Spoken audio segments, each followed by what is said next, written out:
In this video, I'm sharing 7 tips for how to niche down and create a profitable practice as a dietitian.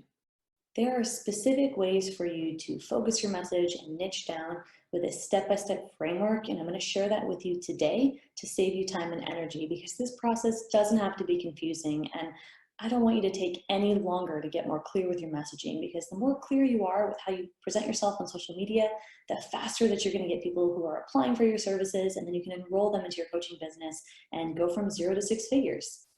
Welcome to my channel. My name is Libby Rothschild and founder of Dietitian Boss. I show female dietitians all over the world how to go from 0 to 6 figures by using social media strategies that work, and part of that process does in fact include niching down.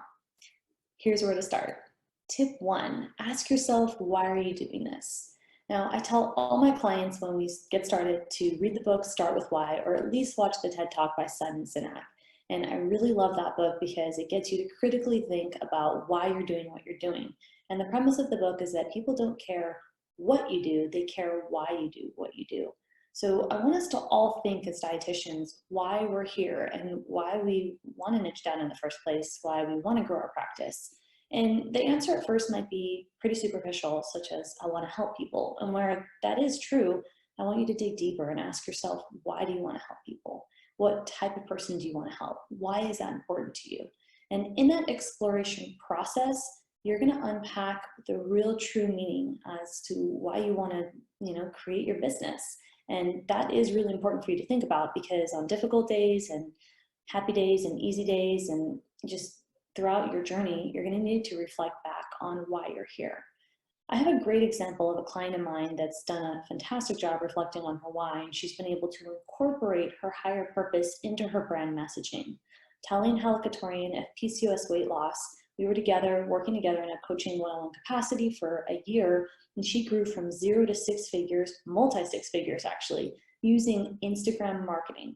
Right? She followed my framework step by step, and she's a perfect example of niching down and using Instagram as a tool to grow her business. Now, what Talene does is she helps women who have PCOS lose weight by a gluten-free and dairy-free lifestyle.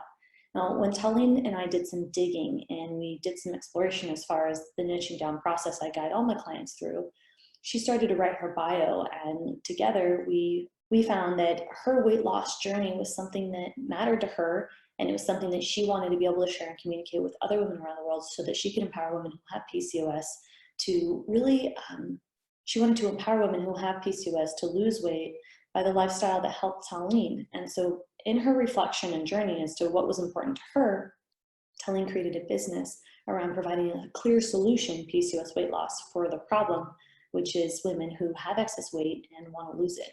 Tip 2, write your bio. If you haven't already done this, I want you to get started. And if you have done this, I want you to go back and reflect on your bio.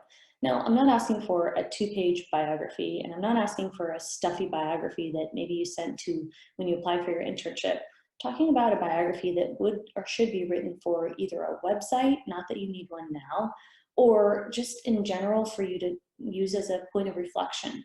So when you're writing a, let's say, 1-page or less, even half-page bio, I want you to unpack the story of when you were maybe a kid, a couple reflections about where you grew up. I want you to list a few reflections of your journey in school and maybe why you decided to become a dietitian.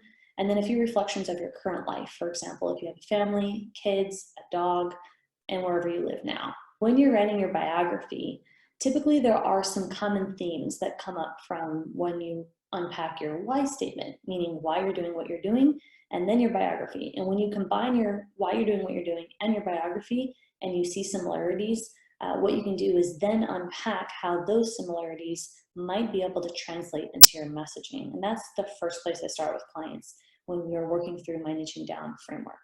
Tip 3, identify your ideal client. I want you to think of the perfect person. It's called your ideal client or your customer avatar. And think about the person that you want to work with, and then get really detailed to describe who this person is. So demographics, how old is she, where does she live, what's her occupation, and then I want you to think about her pains, her problems, her fears, and then I want you to think about her dreams and hopes and desires. Where does she want to be in 3 years from now, 5 years, even in 6 months from now? And when you write this story and get really detailed and specific, This ideal client avatar, this perfect customer, is going to be a baseline for all of your future content. Because when you're creating content and solving a problem and learning how to niche down, you are creating content for one specific person who has one specific problem. And the more that you're able to align your content with your ideal client, the more clear you become, and that helps you attract more people to your message, and that helps you grow your business. Tip 4, solve a problem with a clear solution. After you've identified your ideal client, I want you to reflect back on what her problems and pains are. And when you're thinking about her problems or pains, I want you to unpack the highest or biggest problem, and then I want you to look at the solution or a solution for the problem of your ideal client. Well, let me give you an example because this can get a little complex. Talene, who I mentioned earlier, Talene Halkatorian of PCOS Weight Loss, she solves the problem of weight loss or weight gain, right? So she helps women who have PCOS, the condition of PCOS, that's her target market, who have gained weight and want to lose weight through the solution of gluten-free and dairy-free. So we have problem is weight gain, solution is gluten-free and dairy-free, and the market includes women who have PCOS. So if you think in context of who's the market, what's the biggest problem they have, and what solution can you offer, then you can very clearly align a very strong marketing message for your ideal client, and that is going to help you niche down. And when you do niche down, it's so easy for you to create content, and it's so easy for you to build community, and it's so easy for you to make money very fast. Tip 5, pick a social media platform.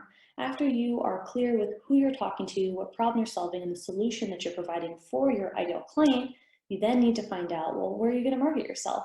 And if you know anything about me or you follow me for any amount of time on social media, you know that my favorite platform is Instagram. But first, I want you to look at the age and demographics and characteristics of your ideal client and think, where is your ideal client hanging out? Most of my clients choose Instagram because Instagram is a fantastic platform to use for marketing. So a lot of people are using Instagram, and it's a really easy platform to create content for. I call it a low barrier to entry social media platform. And what that means is that pretty much anybody can do it. You don't need to be a photographer. I'm not. And what you can do is create quotes, simple infographics, photos of yourself, and the skill level to start is really, really low. But there is strategy required.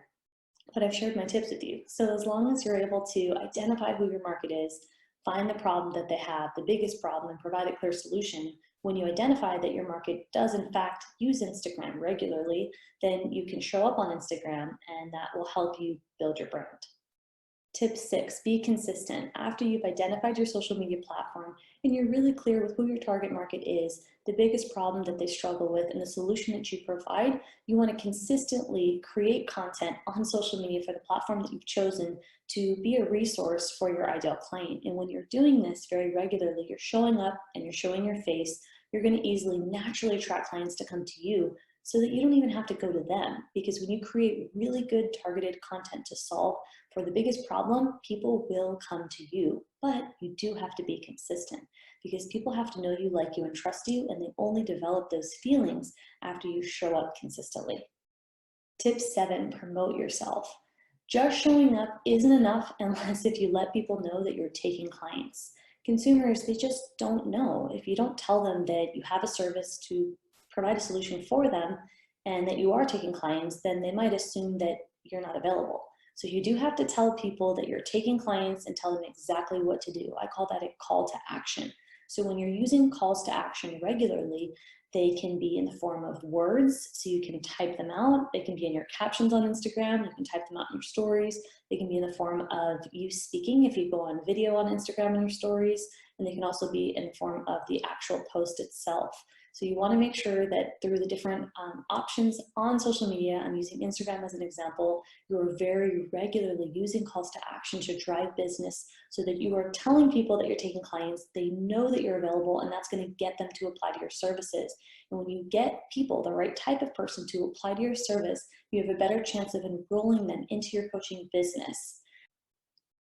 I want you to comment below and tell me which tip stood out to you the most. And finally, if you're a dietitian, if you're a female dietitian looking to niche down and get really clear with your messaging so that you can naturally attract clients into your virtual practice, I want you to apply to work with me.